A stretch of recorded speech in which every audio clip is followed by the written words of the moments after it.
মুসলমান ভাইরা আবার আল্লাহর রাসূলের সাহাবী হযরত আনাস ইবনে মালিক রাদিয়াল্লাহু তাআলা আনহু বলেন, রাসূল করিম সাল্লাল্লাহু আলাইহি ওয়াসাল্লাম ইরশাদ করেন, লা ইউমিনু আহাদুকুম হাত্তা আকুনা আহাব্বা ইলাইহি মিন ওয়ালাদিহি ওয়া ওয়ালিদিহি ওয়ান নাসি আজমাইন।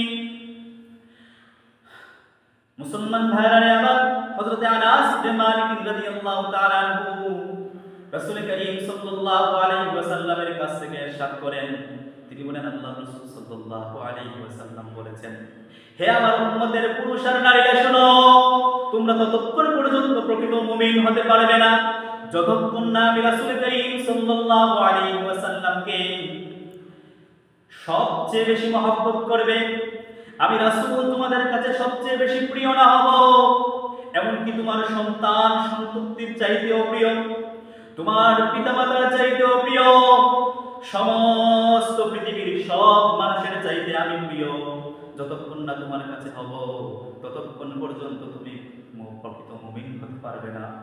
মুসলমান ভাইরা আমার, এই মহব্বতের দৃষ্টান্ত আল্লাহর রাসূল সাল্লাল্লাহু আলাইহি ওয়াসাল্লামকে যে নিজের জানের চাইতে নিজের সন্তান সন্ততি সবার চাইতে বেশি প্রিয় মনে করতেন আল্লাহর রাসূল করিম সাল্লাল্লাহু আলাইহি ওয়াসাল্লামের সাহাবায়ে কেরামগণ, সেই দৃষ্টান্ত তারা পৃথিবীতে স্থাপন করে গিয়েছেন।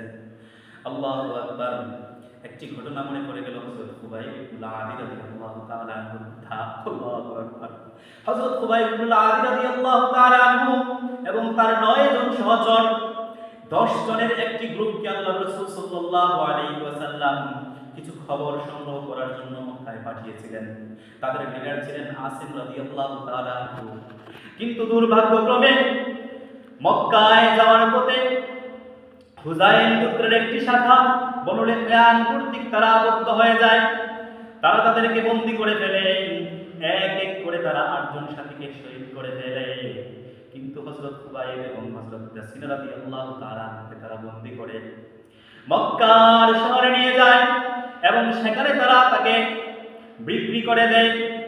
হযরত খুবাইব ইবনে আদি রাদিয়াল্লাহু তাআলা আনহুকে হারিস ইবনে আরিস আমেরের পুত্রগণ হযরত খুবাইব ইবনে আদি রাদিয়াল্লাহু তাআলা আনহুকে ক্রয় করে। কারণ হযরত খুবাইব রাদিয়াল্লাহু তাআলা আনহু ছিলেন বদরের সাহাবী। তিনি বদরের যুদ্ধে হারিস ইবনে আমরকে হত্যা করেছিলেন। এজন্য পিতৃ হত্যার প্রতিশোধ নেয়ার জন্য হারিসের পুত্ররা হযরত খুবাইব রাদিয়াল্লাহু তাআলা আনহুকে ক্রয় করে বাসায় নিয়ে বন্দী করে রাখে। কিন্তু বড় কষ্টের বিষয়, বন্দী করার পর হযরত খুবাইবের সাথে তারা খুব ভালো আচরণ করে নাই। কয়েকদিন পর্যন্ত তারা কোনো খাবার পানি হযরত খুবাইব রাদিয়াল্লাহু তাআলা আনহুকে দেয় নাই। তারা হযরত খুবাইব রাদিয়াল্লাহু তাআলা আনহুকে অত্যন্ত কষ্ট দেয়। কয়েকদিন যাওয়ার পর তারা মদ এবং শকুরের গোশত নিয়ে আসে, হযরত খুবাইব রাদিয়াল্লাহু তাআলা আনহুর কাছে উপস্থাপন করে বলে, হে খুবাইব, তোমার জন্য এটাই হচ্ছে খাবার, এই খাবারগুলো তুমি খেয়ে নাও। কিন্তু হযরত খুবাইব রাদিয়াল্লাহু তাআলা আনহু আল্লাহর রাসূলের সাহাবী, আল্লাহ রাব্বুল আলামিনের কাছে ফরিয়াদ করে বলেন, ও মাবুদ, আমি খুবাইবের প্রাণ চলে যাক, তারপরে ওই হারাম খাবার আমি ভক্ষণ করব না। ওগো আল্লাহর আরশের মালিক রব্বুল আলামিন হযরত খুবাইব রাদিয়াল্লাহু তাআলা আনহুর জন্য জান্নাত থেকে বেমৌসুমি ফলের ব্যবস্থা করে দেন। সুবহানাল্লাহি ওয়া বিহামদিহি, সুবহানাল্লাহিল আযীম। আল্লাহু আকবার। কি ঈমান ছিল সাহাবায়ে কেরামের। পরবর্তীতে হারিসের কন্যা যিনি ইসলাম গ্রহণ করেছিলেন, তিনি বলেন, আমি হযরত খুবাইব রাদিয়াল্লাহু তাআলা আনহুকে বন্দিশালায় বেমৌসুমি আঙ্গুর ফল খেতে দেখেছি, যেই সময় মক্কা এবং মদিনায় কোথায় আঙ্গুর ফল ছিল না। আল্লাহু আকবার। আমি নিঃসন্দেহে বলতে পারি এই রিজিক হযরত খুবাইব রাদিয়াল্লাহু তাআলা আনহু আল্লাহর পক্ষ থেকে বিশেষভাবে প্রাপ্ত ছিলেন। আল্লাহু আকবার। কেমন সাহাবী ছিলেন মুসলমান ইমানদাররা, আমার হৃদয় বিদারক ঘটনা। প্রায় 40 দিন বন্ধ থাকার পর হযরত খুবাইব রাদিয়াল্লাহু তাআলা আনহুকে হারিস ইবনে আমরের পুত্ররা সিদ্ধান্ত নিল হত্যা করার জন্য। তখন তারা মক্কার গলিতে গলিতে দফ বাজিয়ে তারা ঘোষণা করতে লাগলো, বদরের যুদ্ধে হারিস ইবনে আমরকে যে হত্যা করেছিল রাসূলের সেই সাহাবী, মুহাম্মদের সেই সাহাবী খুবাইব ইবনে আদিকে হত্যা করা হবে। এই খবর শোনা মাত্র মক্কার আবার বৃদ্ধা বনিতা সবাই হায়নার মতো ছুটতে লাগলো। তাদের অন্তরে খুশির বন্যা বইতে লাগলো যে আজকে মুহাম্মদের এক সাথীকে হত্যা করা হবে, যিনি বদরের যুদ্ধে তাদের নেতা হারিস ইবনে আমরকে হত্যা করেছিলেন। তানঈমের মাঠে হযরত খুবাইব রাদিয়াল্লাহু তাআলা আনহুকে নিয়ে যাওয়া হচ্ছে।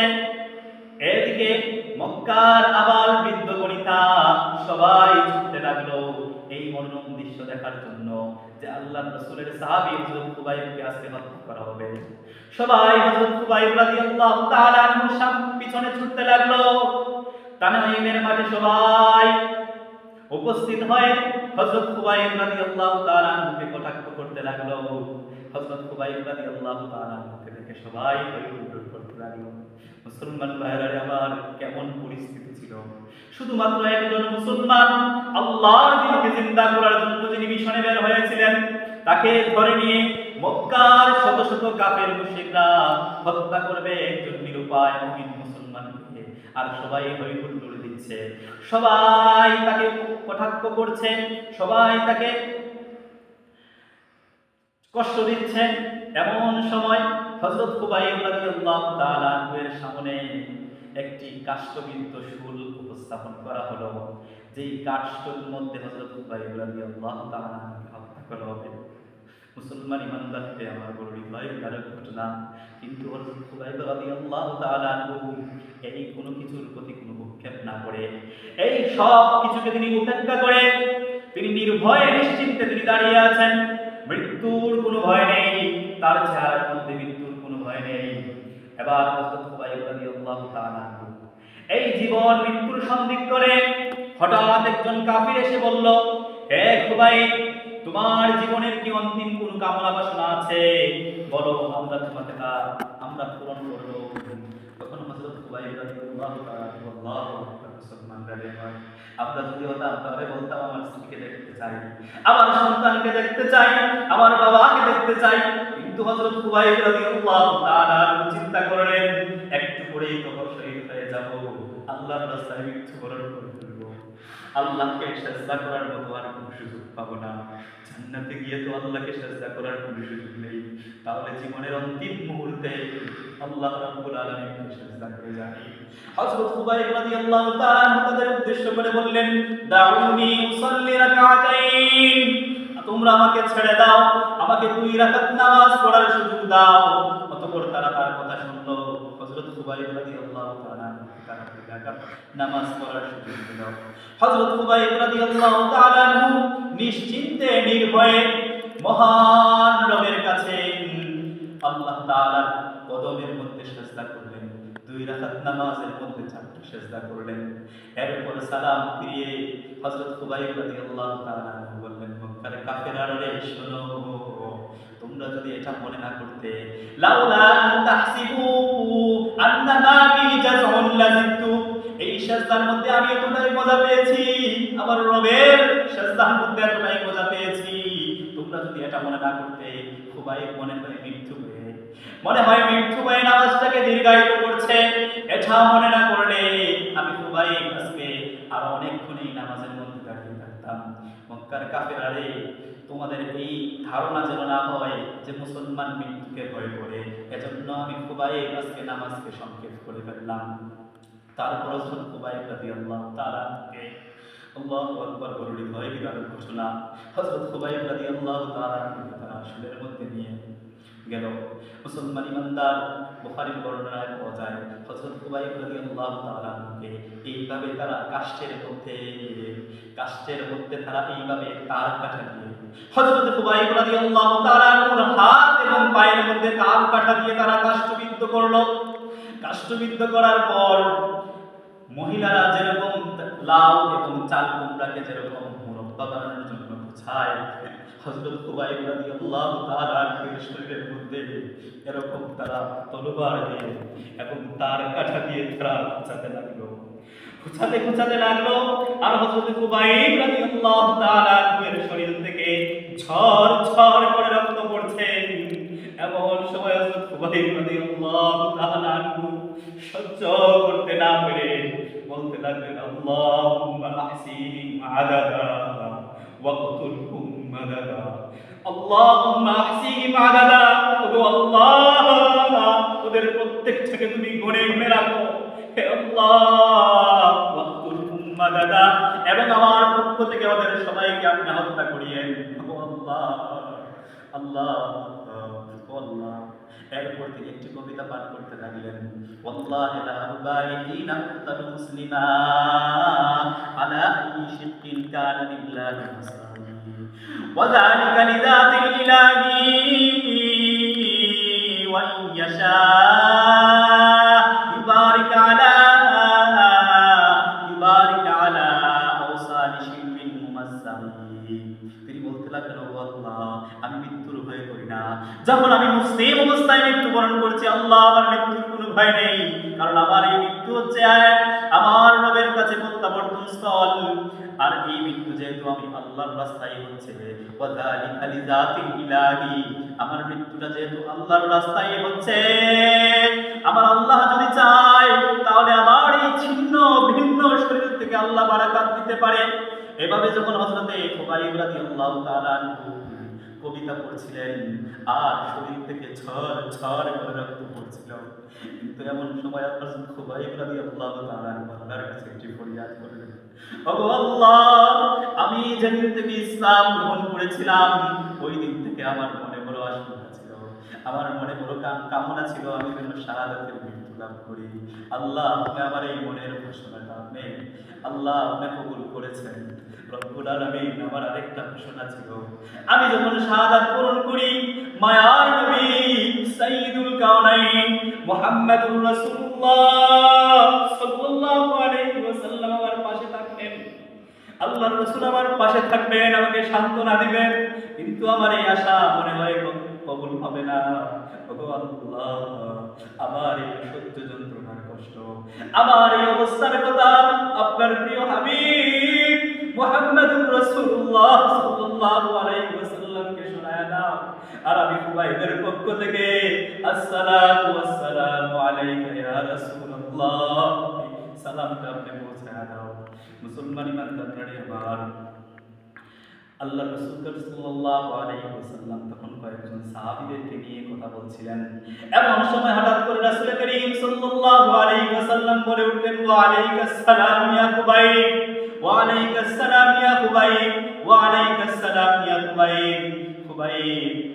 তখন সাহাবায়ে কেরাম প্রশ্ন করলেন, আল্লাহর রাসূল, হঠাৎ করে খুবাইবের সালামের উত্তর দেওয়ার কারণ কি? তখন রাসূল করিম সাল্লাল্লাহু আলাইহি ওয়াসাল্লাম ওই 10 জন সাহাবীর মর্মান্তিক ঘটনা, শাহাদাতের ঘটনা সহ হযরত খুবাইব রাদিয়াল্লাহু তাআলা আনহুর ঘটনা, জিবরাইল আলাইহিস সালাতু ওয়াস সালাম রাসূল করিম সাল্লাল্লাহু আলাইহি ওয়াসাল্লামের কাছে যে বর্ণনা দিয়েছেন সবাইকে বলতে লাগলেন, আর সবাই ঝর ঝর করে কাঁদতে লাগলো। মুসলমান ইমানদাররা আমার, বড় হৃদয় বিদারক ঘটনা। এমন সময় হযরত খুবাইব রাদিয়াল্লাহু তাআলা আনহুর শরীর থেকে ঝর ঝর করে রক্ত পড়ছিল। তীরন্দাজরা হযরত খুবাইব রাদিয়াল্লাহু তাআলা আনহুকে উদ্দেশ্য করে তীর ছুড়ছিল। এমন সময় মক্কার এক কাফের এসে বলল, খুবাইব, এখনো সময় আছে, তোমাকে আমরা ছেড়ে দেব, শুধুমাত্র এই কথাটা তুমি স্বীকার করে নাও যে তোমার স্থানে এখানে মুহাম্মদ সাল্লাল্লাহু আলাইহি ওয়াসাল্লামকে হত্যা করা হবে, সুলভিত করা হবে। তুমি একথায় কি সন্তুষ্ট? মুসলমান ইমানদাররা আমার, কি ঈমান ছিল সাহাবায়ে কেরামের, রাসূলের প্রতি কি মহব্বত ছিল। আল্লাহু আকবার।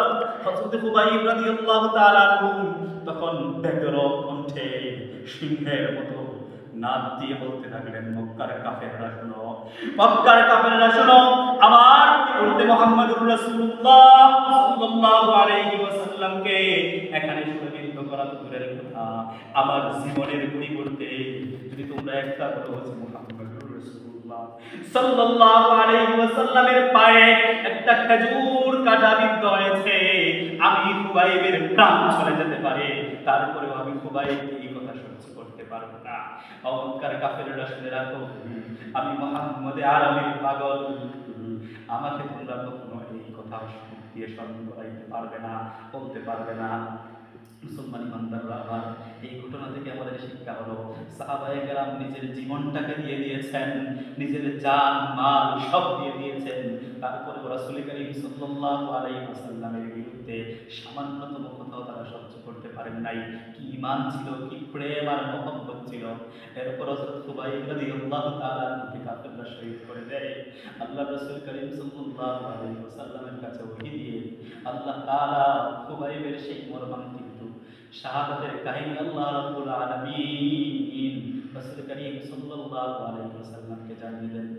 মুসলমান ইমানদার, এই ঘটনা থেকে আমাদের শিক্ষা হলো যে সাহাবায়ে কেরাম যে রাসূল সাল্লাল্লাহু আলাইহি ওয়াসাল্লামকে যেরকম মহব্বত করতেন, আমাদের উচিত আমরা আমাদের জানের চাইতে, প্রাণের চাইতে, সন্তান সন্ততি সব কিছুর চাইতে আমার রাসূলকে সবচেয়ে বেশি মহব্বত করতে হবে। তাহলেই আমরা প্রকৃত মুমিন এবং আশিকে রাসূল। আল্লাহ সুবহানাহু ওয়া তাআলা আমাদের সবাইকে আশিকে রাসূল এবং প্রকৃত মুমিন হওয়ার তৌফিক দান করুন। সবাই বলেন আমিন। আসসালামু আলাইকুম ওয়া রাহমাতুল্লাহি ওয়া বারাকাতুহু।